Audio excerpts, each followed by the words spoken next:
Welcome everyone to our first Foodie Friday 2023. And I'm very excited something a little different this month that we're exploring cookbooks.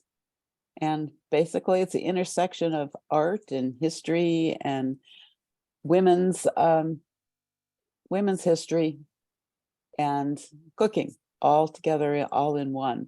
So sounds quite fascinating. So I'm going to turn this over to our Foodie Friday chair, Amy Sinclair, who's going to introduce our speaker. Hey, thanks, Phyllis. And thank you for joining today's Foodie Friday with Suzanne Joskow. She's the genius creator of the Community Cookbook Archive that she's going to introduce to us this afternoon. And before I go further, speaking of community cookbooks, I'm sure that we're all working and cooking from our Ebell project, the 125th anniversary cookbook, spearheaded by our own Lizzie Blatt. So I was lucky enough to see the exhibition of the archive while it was on display at the Central Library last fall. It is an amazing collection. And I don't think that even Suzanne's entire collection was on display last fall. But what struck me about it is that it took Suzanne's eye of an artist to assemble and highlight the physical components of all the cookbooks. And then it took her analytical skill as an historian to extract the powerful theme of women working together to create these touchstones of history. And as Phyllis mentioned in her introduction, it's a combination of multiple themes that mesh so beautifully with what we're doing at the Ebell. So Suzanne has asked that she's going to give a presentation, and then if we have questions, we'll put them in the chat so she can address those after she's finished with her presentation. And so Suzanne, I want to thank you for your talent and for sharing the Community Cookbook Archive with us. So I look forward to hearing more about it this afternoon. Amazing. All right. Well, thank you all so much for having me today, and particularly Amy Sinclair for those incredibly kind words and for inviting me to Foodie Fridays, and Haley Simmons and Meredith Dayton for helping organize the Zoom as well. Let me start by sharing my screen.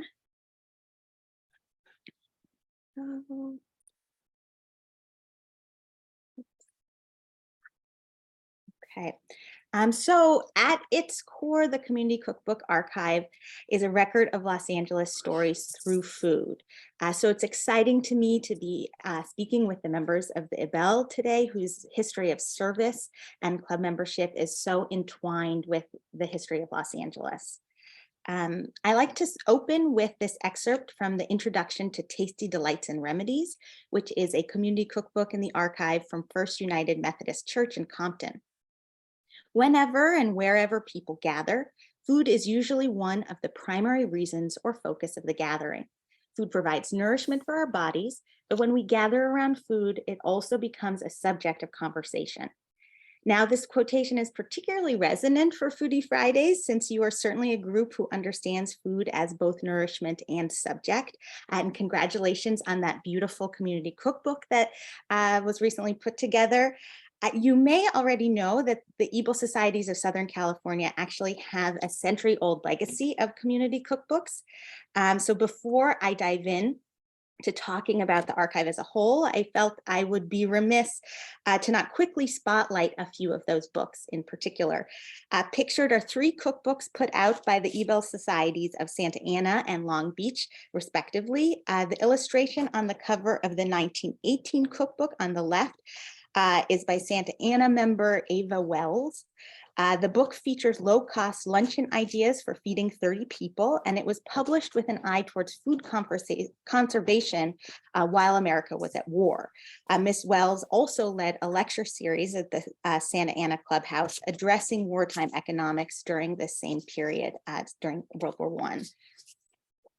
And here we have the 1953 cookbook published by the Ebell of LA. The book begins with a section featuring recipes from the 1953 First Ladies, including the wives of the then governor of California, the mayor of LA, alongside recipes of current Ebell leaders. And I really enjoy seeing the names of these first ladies next to those of the club presidents. It underscores that the Ebell was a place where women have always held the highest office, though you will note, as would have been customary at the time, the women are credited under the names of their husbands. And I made this recipe for marshmallow dessert submitted by former club president, Mrs. Charles D. Hill. It's a fun and relatively easy dessert to feed a large crowd after dinner. Other recipes in the book include everything from tea cakes to Armenian casserole to huevos rancheros to a dish titled Sunset Salad for 50. As the Community Cookbook Archive project has grown, I have learned that each cookbook offers not only recipes to eat, but a point of view on food's role in our lives. So let's jump into the archive. I wanted to begin by first presenting a loose definition of what makes a community cookbook, or at least share how I've chosen to define them. So what is a community cookbook? It is recipes from a collective group or organization rather than an individual author. It usually features home cooks, not professional chefs. It is often self-published. It is frequently a fundraising tool, and it is deeply connected to place. For this project, that place is LA County. So those are some of the very literal parameters of what makes a community cookbook. But as I began building this collection, which really just started as a personal passion, I fell in love with the book and my understanding of them deepened. So I think we can expand on this definition a bit further. To begin with, community cookbooks are aesthetic objects. Many feature intricate hand-drawn covers and artwork throughout their pages. Everything from their bindings to their era-specific color schemes adds to their visual impact. Here we're looking at hand-drawn illustrations in a 1972 cookbook from the Wilshire Employees Recreation Club. I bet you could have guessed the decade. This one is a 1950s cookbook from All People's Christian Church in Los Angeles with a terrific cover drawing depicting the church's original building in South LA. A book of favorite recipes from La Crescenta Women's Club, 1950. This book featured one of my favorite design features where they've reprinted individual handwritten recipes rather than typeset ones.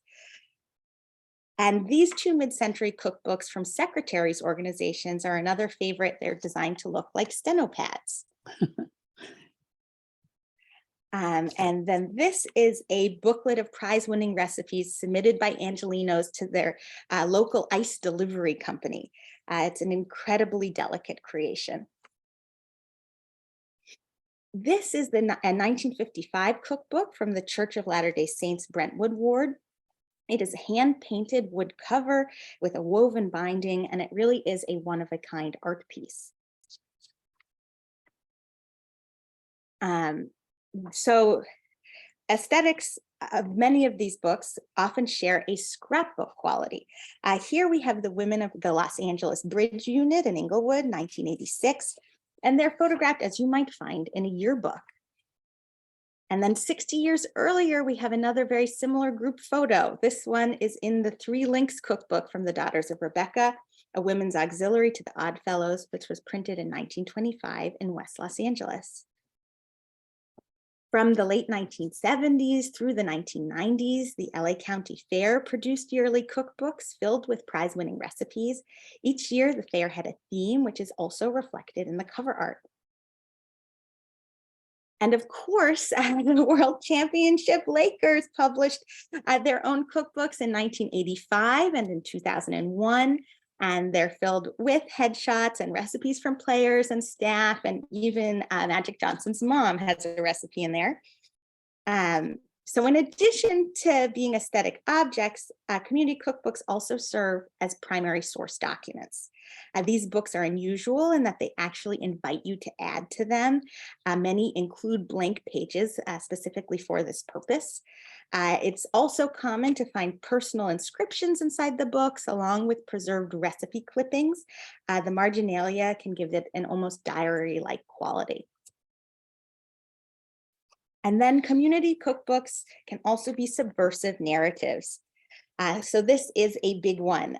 Because most community cookbooks are self-published, they often give voice to those whose stories don't appear in traditional publications. Historically, that was particularly true of women. Many of the recipes in the archive were compiled by women-led organizations, such as church auxiliaries, college sororities, and support groups for working mothers. On the left is a poem that appears in the opening of an Azusa cookbook that I believe was printed in the 1930s, although it is undated. And I'll just read the first paragraph. She rises at the break of day, and through her tasks she races. She cooks the meals as best she may, and scrubs the children's faces. While school books, lunches, ribbons too, all need consideration, and yet the census man insists she has no occupation. So it's a poem about the unpaid labor of domestic work at that time. A lot can get smuggled in under the guise of a recipe collection. Pictured here is the oldest book in the archive, titled How We Cook in Los Angeles. It was published by the Ladies Social Circle of Simpson Methodist Episcopal Church in 1894. The book contains not only recipes, but numerous essays on food and community contributed by local women. In the essay on the left, suffragist and abolitionist Caroline Severance recounts a memory of eating at Louisa May Alcott's table with her family.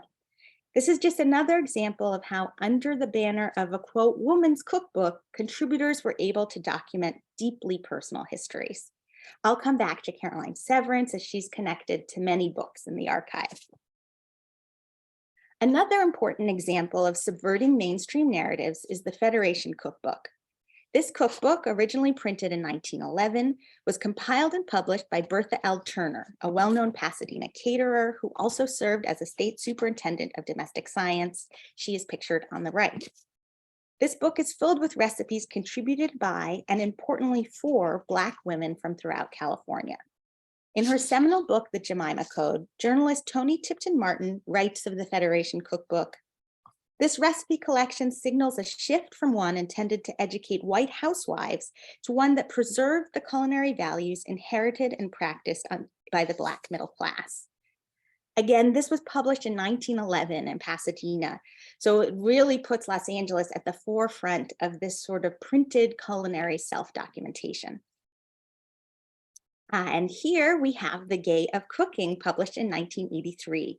While the previous cookbook was significant for printing the names of its Black contributors whose work in the kitchen was often uncredited, here we have an example of anonymous contributors, likely for safety reasons, including the compiler who simply goes by the Kitchen Fairy. At the time of this book's publication in the early 1980s, the mere visibility of gay culture acknowledged in this book through food and body humor was revolutionary in print. So cookbooks as aesthetic objects, primary sources, subversive narratives. Community cookbooks can also be translations between cultures. Pictured is East-West Flavors, compiled by the West Los Angeles Japanese American Citizens League in 1966. The title East-West really says it all. Many Los Angeles community cookbooks serve as a bridge between cultures through food. I'm a firm believer that you can time travel through space and that you can travel through space and time just by taking a bite. Here is the 1976 Estonian cookbook from the LA Estonian Women's Club. This cookbook, like many of the bilingual cookbooks in the archive, clearly states a goal of passing traditions between generations. This is the 1968 cookbook from the Daughters of Vartan, Los Angeles, an Armenian women's organization, and it includes a glossary of cooking terms, another sort of translation. And in Cooking the Sephardic Way, compiled by Temple Tifereth Israel Los Angeles in 1971, essays about Sephardic Jewish traditions accompany the recipes. In juxtaposition to immigrant food stories, the Tongva or Kiz people have been cooking and eating on the land that is now Los Angeles for thousands of years. Their food history in Southern California is many-fold longer than that of any other cuisine.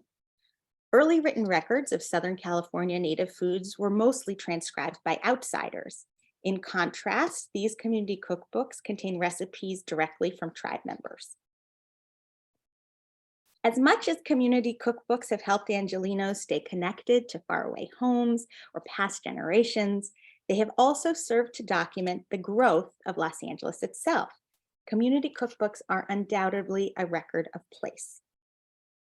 So here, this cookbook in English and in Spanish was published by the Adams Normandy Neighborhood Association, covering 5 city blocks in the area of West Adams. And here, the cookbook for the Philanthropy and Civics Club, like many books in the archive, features a photo of the group's clubhouse. The building on South Wilton Place has now been demolished, but it is remembered here. And you will recognize this book again. The 1953 Ebell cookbook opens with this sketch of a beautiful corner of the courtyard. And how special to have this 70-year-old artwork. I think it would be fun to make a comparison of a similar view today. When possible, I've enjoyed taking the cookbooks and recipes back to their connected sites, as I did here with a picnic at the Hollywood Bowl, which has several cookbooks associated with it. And these are just 2 of the cookbooks compiled by docents at the Gamble House, the famous American craftsman home in Pasadena. Indeed, nearly every major site in Los Angeles has a cookbook associated with it, from the Natural History Museum to the Hollywood sign to the radiology department at the Antelope Valley Hospital Medical Center. That one is called Rad Recipes. And last but not least, community cookbooks are instruction manuals that are meant to be used. This is one of the realities that led me to start digitizing these books and create the Community Cookbook Archive. At their core, these books were designed to come alive in the kitchen. They aren't just intended to be read, but also to be tasted. I began cooking from them myself, but wanted to make a place online where others could begin to access them and contribute their perspectives and stories as well. It's really something I'm still building. Here's just a glimpse of the browse feature on the website. You can browse by title and also by decade, and soon, hopefully, by map location as well. I'm going to click into the entry for the Friday Morning Club cookbook just to give a snapshot. The Friday Morning Club was founded in 1891 by Caroline Severance. Remember her from the Alcott's Table essay. Sometimes called the mother of clubs, Severance played an important role as a women's organizer in Los Angeles. She was an outspoken abolitionist and suffragist, and the Friday Morning Club, while a social club for middle and upper class women, had a distinctly political bent. Severance invited educator and activist Booker T. Washington to speak at the club, and later hosted his wife Margaret for a 3-week visit. Here is Severance pictured with Susan B. Anthony and activist Rebecca Spring. The Friday Morning Club's first official building was designed by Arthur Burnett Benton and built in 1900. It's pictured here. The club incorporated, issued stock, becoming one of, if not the first women's clubs to finance its own building. As the Friday Morning Club grew, they sold this first Mission Revival style clubhouse and all the furnishings to the Catholic Women's Club, who dismantled the building and moved it to a new location where a version of it still stands today. A year before the Friday Morning Club cookbook was published, the group built a new Renaissance Revival style clubhouse designed by the firm Allison and Allison. This cookbook celebrates the new building pictured here in the book's opening page. And as an aside, it is around this time, I believe, that the Ebell Clubhouse on Wilshire was also being imagined. And if I've cooked from a book in the archive, I try to include those details in the entry as well. With this cookbook, I made author and Friday Morning Club member Olive Percival's rose conserve. It's no surprise that Percival submitted a recipe featuring roses for this cookbook, as she was a serious gardener at her home in the Arroyo Seco area of LA. The Huntington Library even posthumously published her children's guide to gardening. One of the things that excites me most about the Community Cookbook Archive is what happens when you start looking at the LA Community Cookbooks as a collective. They begin to talk to one another, challenge each other, and weave a tapestry of Los Angeles over time, almost like the rings of a tree. So here are 3 books in the Community Cookbook Archive that connect back to the Friday Morning Club cookbook we just examined. On the left is a 1963 cookbook produced by the Friday Morning Club Juniors, the young women's group of the same organization. It's published 40 years after the club's first cookbook, and it gives a glimpse into the club's progression over time. In the middle, we have a 1926 cookbook from the Los Angeles Catholic Women's Club. If you'll remember, the Catholic Women's Club purchased and moved the entire original Friday Morning Club building to their own site. So it's an unusual kind of shared physical history echoed in these cookbooks published just a year apart. And on the right is a cookbook from the Long Beach League of the John Tracy Clinic, a nonprofit educational center for young children with hearing loss, founded by Louise Tracy, the wife of actor Spencer Tracy. The clinic is named after their son. For many years, the clinic occupied 806 West Adams Boulevard, which had previously been the longtime address of Caroline Severance, founder of the Friday Morning Club. People often speak about Los Angeles sprawl and a perception that the city stretches outwards and forgets its history. But to me, these cookbooks tell a very different story, a layered history about LA's interconnected topography. Another example of this phenomenon connects back to Bertha Turner.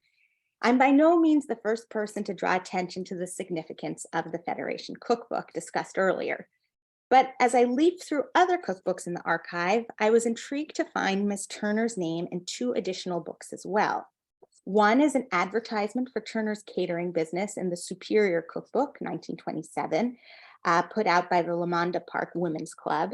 And the other is a recipe that she contributed to the 1935 Pasadena Shakespeare Club's cookbook, where Turner was a caterer. Here's a look inside the Federation Cookbook, where Black women shared recipes they cooked at home. And then seeing Turner's name also appear in these other professional, primarily white contexts adds additional insight into the food worlds that she moved between.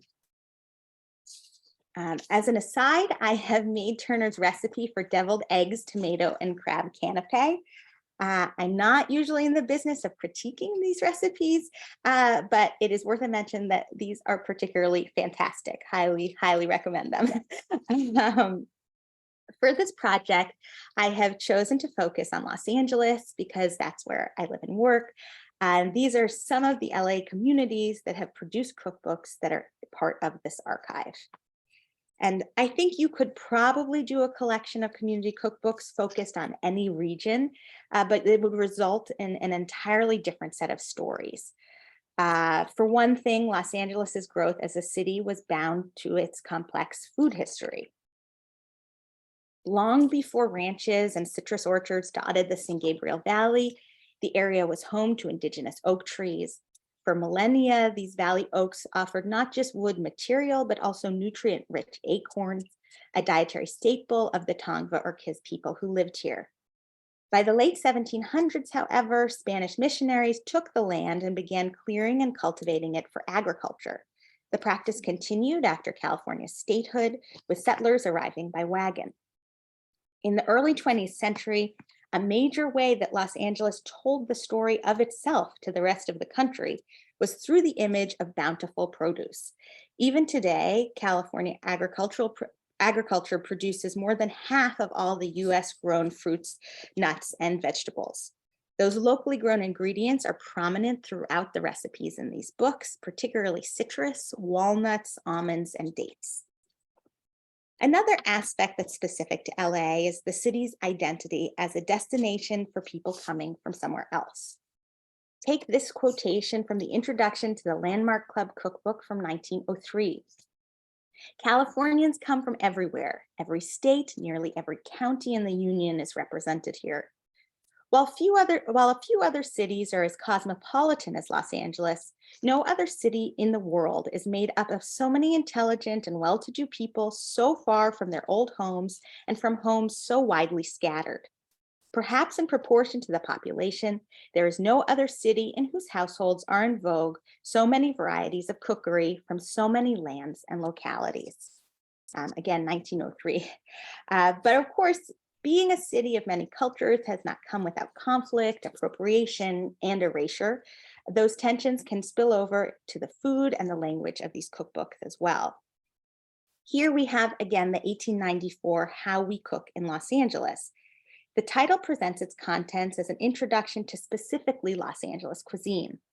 In particular, the quote Spanish department section sets up a way of organizing recipes that appears in many subsequent Los Angeles community cookbooks.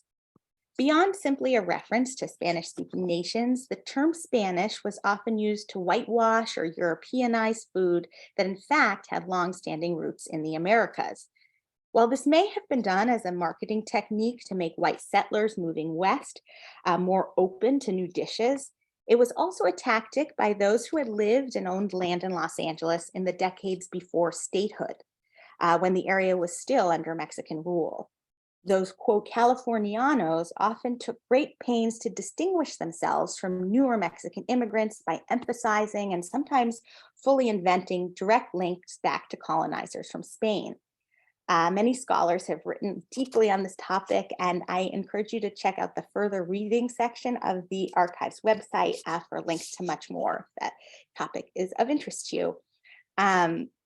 Here is a book on the other side of the spectrum, highlighting food from newly arrived Mexican immigrants. Comidas Mexicanas, published in 1935, features recipes from the Pasadena Settlement House. The book includes recipes in Spanish and English on facing pages. The Pasadena Settlement House was one of many similar charity-run houses throughout the Los Angeles area. While some believe these homes functioned as a mechanism for segregation and at times targeted Americanization, they also provided necessary social services for immigrants, particularly women and children. It was primarily those newly arrived women who produced this cookbook. And as this is LA, the imagery of Hollywood as a place both real and imagined also runs through these cookbooks. One could give a whole talk just on this topic, but for the sake of time, I've just simply pulled a few titles as examples. In addition, it is hard to celebrate Los Angeles kitchens without also acknowledging the county's ongoing crisis with homelessness and food scarcity. While this project is one of visibility, it also has palpable absences. I think often how the root of most of these cookbooks in this collection is a desire to share food. So here are 3 LA-based organizations that are doing important work to combat food inequality in LA County, and I would love for others to shout out any other organizations you recommend in the chat as well. And as I mentioned, the archive also has a further reading section with writing on both food and Los Angeles. These are just a few of the books, but I'm also always looking for recommendations for other people discussing related topics. So I welcome those suggestions too. And I wanted to share that as I began cooking from these books, I realized that in many ways, community cookbooks have really moved online, in particular through shared recipes and photos on Instagram. The archive has its own Instagram where I share photos and writing about individual books. And I also hope as others cook from community cookbooks, you will use this platform to connect with and add to the archive. And finally, since I opened with a recipe from the 1950s, Ebell of Los Angeles cookbook, I thought I should close with one too. I just had to make this delightful recipe for Mrs. Leon D. Woods for Raggedy Ann doll salad plates, carrot hair, an egg head with clove eyes and radish mouth, a cranberry orange jello, and a tuna toast skirt. I mean, what is not to love? I will say when my daughter saw these, she was smitten. She was obsessed with them. So they're doing something right for sure. This recipe is a great example of how what is cooked at home can be so different and more expansive than what is made in professional kitchens. I'm often asked what is the most unusual recipe I've come across in these books, and that's a question I'm more than happy to expand upon in the Q&A. There are some really good ones. But I always try to couch my answer in the fact that I try not to be in the business of judging these recipes when I cook them. It's fun to see how tastes change, and more so, it's amazing to time travel through food For me, each recipe is an invitation to sit down to a meal with its contributor, to span decades, sometimes centuries, all while living in the same city. So I think it's an incredible honor. And on that note, let's talk. I want to hear questions from you and stories as well. The first thing that I want to say, though, and I'm going to put the information in the chat, is that we all will have the opportunity to see Suzanne, to meet Suzanne in real life when she speaks again at the Central Library for the Culinary Historians of Southern California, which is a fascinating group. So Suzanne will be there on Saturday, April 8th. The meetings begin at 10:30. And honestly, it's the best deal in town. You pull into the library, get your parking validated for $1, and you're there. So I'll put that date in the chat. So, and I encourage everybody to join Suzanne on that day in particular. Okay. Thank you All so right. much. Oh, sorry, Lori. And if you have a question, feel free to either raise your hand, the old-fashioned way, or via Zoom, and I'll make sure you're called on. So, Lori, go right ahead. Oh, you're on mute.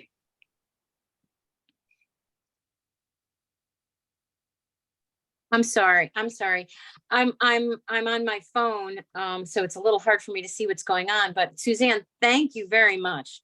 An absolutely fabulous and fascinating presentation, and I am so impressed with your work.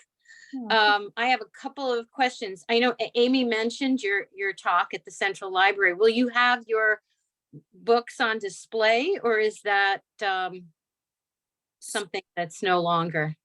So the show, 99 books from the collection were, as was mentioned, were on display at the library as part of a really fantastic larger show there that was all about the ways that people gather in Los Angeles. That show has closed, so they are no longer there. And that was only, there's about 350 of the books online, but in the collection is growing faster than I've been able to digitize and put them up. So there are about 450 books in the archive now. I don't know if I will bring, maybe I might bring a few hard copies of the books that I will specifically spotlight in that talk. That conversation will have an eye, speaking to a group who's particularly interested in food history. So it will spotlight some different books than we talked about today. So I may bring a few to kind of look through. Right now, it is not, this is a sort of one-woman passion project. It's not really possible to access the books physically, but they are digitized. So if anyone wants to look through virtually a specific cookbook, you can contact me through the archive website, and I can get that to you. Okay, that's great. Do you have Amy mentioned our most recent Ebell cookbook, the 150th anniversary cookbook. Do you have that? I don't, and I was going to ask how I could purchase one to add to the archive, because that is a particular favorite. To have the same organization throughout the years is a really special thing. So I would love to add that. We will make sure we get you one. That would be fantastic. And so what is the most unusual recipe? I'm taking notes. Well, I made not that long ago now. I made over the holidays. It's from a 1960s cookbook, and it's called The Pleasure Dome, and it is three layers of meat and cheese that are all packed, sort of packed into a bowl, and there's olives involved and various things, and then unmolded into what the recipe, self-proclaims is called the Pleasure Dome, and you surround it with crackers. And I did subject my family to that. And some people really, it has liverwurst in it. And, like I said, people's tastes are really, really different. And some people really loved it.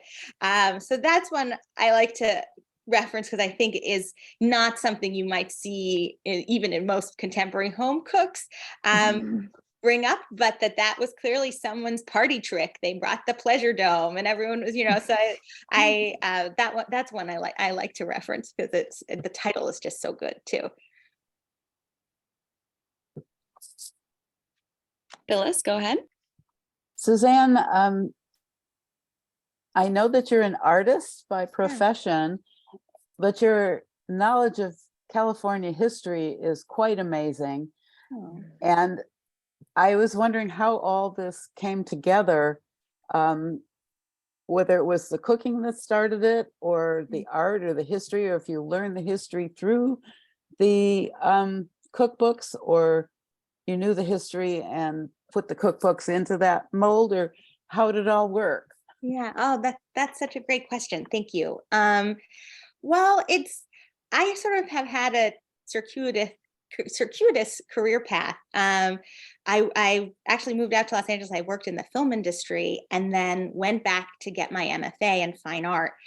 And it was in graduate school that I learned that you could have a site-specific art practice, that you could make work that is archival in nature, and that could be part of art making. And so as an artist, something I got really interested in grad school was actually mapping and I started making work. I refer to it often as vertical maps. So if a traditional map kind of maps a landscape at one point in time, I would pick a spot on that map and instead map it over time. That's where that kind of like rings of a tree analogy that I sometimes reference. And so that took tons of different forms. I did a whole series where I screen printed old photographs of Los Angeles streets and then embroidered the contemporary versions of them on top of the photographs. And it took me, I will say, an embarrassingly long time to realize, well, simultaneously, I love to cook, and I'd been picking up these community cookbooks, and it took me a while to realize, oh, this is part of this mapping project, and it is part of my art practice. And that when I finally realized that and realized, oh, these books are starting, well, as I have a volume of them now, it does start to function in the same way as a map of LA. And so, yeah, it was not something I originally entered into consciously as part of my art practice, but I did, and I clearly brought that same kind of thinking to it without realizing it. And then in terms of the history, I've always loved history, and it was very eye-opening to me to realize as an artist that I could be making work that was so innately tied to place. And so I originally grew up in Boston. I'm not from LA, but I moved here after college and I fell in love with it. And I'm also a little bit, you probably sensed it a little bit in the talk, where sometimes people, particularly those who have not lived in LA, talk about LA as if there is no history here. And I just have found that so not to be the case. And also that there is a lot of visual versions of LA's history that do survive and are kind of like hidden in plain sight,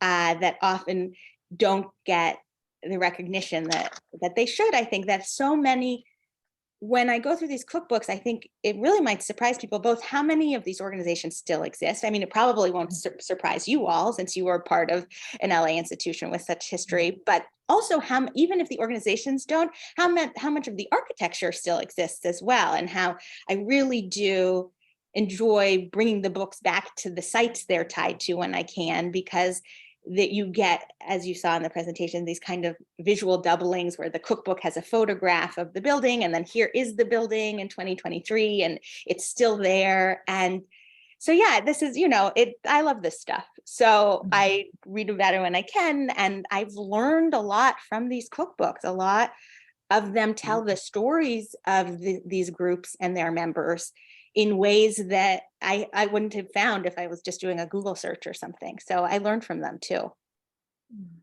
But it's a good question. Thank you. That's amazing. I have a quick question. You said that the Catholic Women's Club bought the Friday Morning Club and then they moved it. Yes.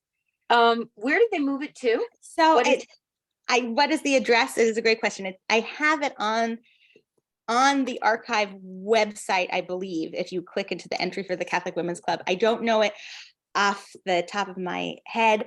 I may be misremembering, but I believe it is now I know this, it is very hidden. You would not immediately recognize it as the building. It has sort of been stuccoed over. I believe it is a Korean church now. I may be misremembering that, but it is not obvious until you really look that the bones of the structure are still there.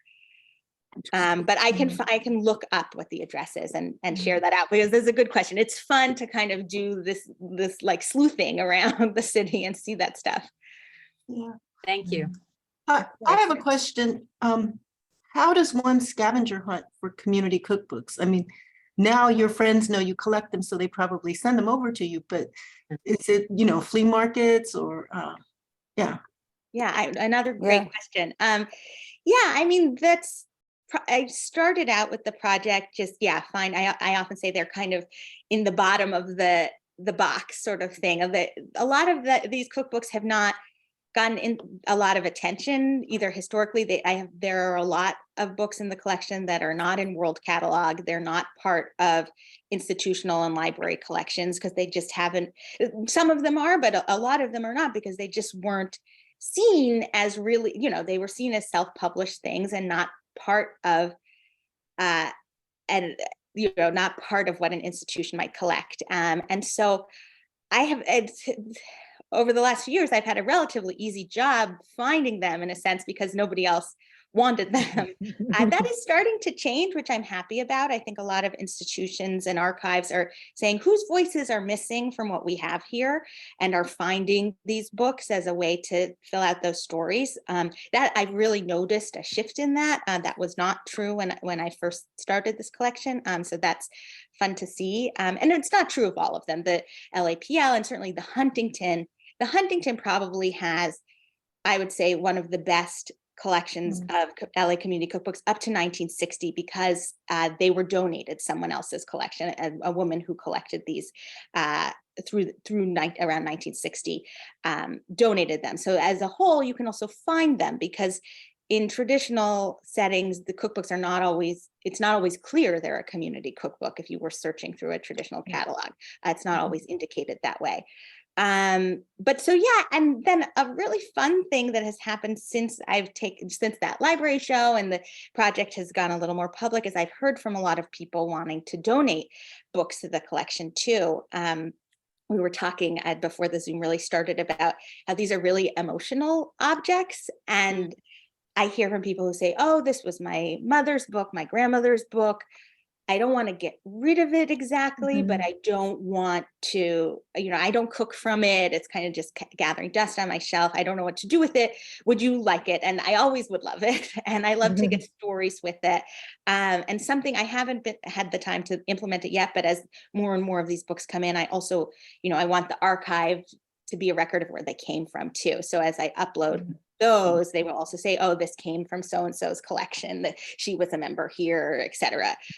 So that's a really fun way for me to get books. That's a relatively new aspect of it. But yeah, just, thrift stores, flea markets, a little bit online, all of them. But yeah, it's been fun.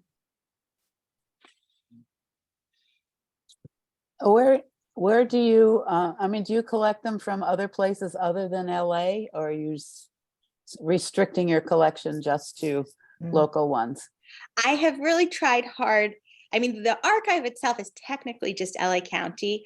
As you saw, I have those Ebell books from Santa Ana. When I come upon anything from Southern California, I kind of can't help myself because they really do all talk to each other. But I've tried to really make a boundary of LA, both just for my own, because it's too dangerous for me. I can't. That would be bad news. So I have done it for myself, and also, like I said, I think there is something through this lens of place that really does, opens up the books to conversations that they don't have when you look at them as individuals. But once in a while too, I will come upon a book that really feels like it has something to say about LA and organizations here. Even like there's a book in the archive I've included, that the Pals cookbook that's actually was printed in Sacramento, and it's the wives of state representatives, all of whom were were far from home, and it's PAL stands for like poor and lonesome souls. And I was like, well, there are Los Angeles women in it because they've come up from LA to be with their husbands who are in politics. And so I sometimes include those books even if they're not published out of LA, if I feel like they're telling an LA connected story. But yes, otherwise it would be very I have a little bit of a book addiction. So Do you store them all in your home? yes, right now they are all in my home. I have long-term visions for where this archive could grow to be, but yeah, right now it's just a one-woman thing. And I have a very tolerant husband who, not only because of all the books, but also tasting all of the things I cook from these recipes. So it's, he would say he's lucky, but he's very tolerant because sometimes they're really out there. Hey, Amy, do you want to tell a little bit about the New York Times romance article? Yeah, I didn't know if to bring that up, but I felt for a while that Suzanne, I'd read about her at the end of November, and then at the library, I saw the archive and the show about organizations within Los Angeles. And then I was reading the newspaper, the New York Times, and there she is, a picture of Suzanne and her husband as being featured in the article of the 10 best engagement stories of 2022. So it's great. And those of you that can go online, it's a fascinating story. So I'm really happy to at least right now see you in virtually, and I'm looking forward to April in real life. You. Yeah. Me too. Yeah. Thank you so much. Well, Suzanne, this is really, really wonderful. I mean, I knew that you were a wonderful speaker because of seeing the archive at the library, but this has gone above and beyond. And I really appreciate your time and all the effort and your genius for putting the whole project together, because it takes a very creative mind, the mind of an artist, and again, the skill of an historian. So thank you. Thank you so much. Thank you all so Thank much. you. If I haven't made it clear, this is a dream audience for me because you are part of the stories. And so that's just been very exciting to be here. Thank you. Yeah. Well, thank you. And we look forward to meeting in real life in April 8th. And have an excellent weekend and happy cooking, everybody. So I think I might have to attack some of there's a recipe for elephant soup in here. I don't know if that's going to be made at our house, but this weekend. Okay, take care, everybody. Thank you. Take I care. see community cookbooks in a whole new light now. It really does. Yeah, Really, thank you. thank you. Wonderful program. Exactly. Yeah. Thank you. Take care, everybody. Great weekend. You Bye. too. Bye-bye. Thank you. Bye-bye.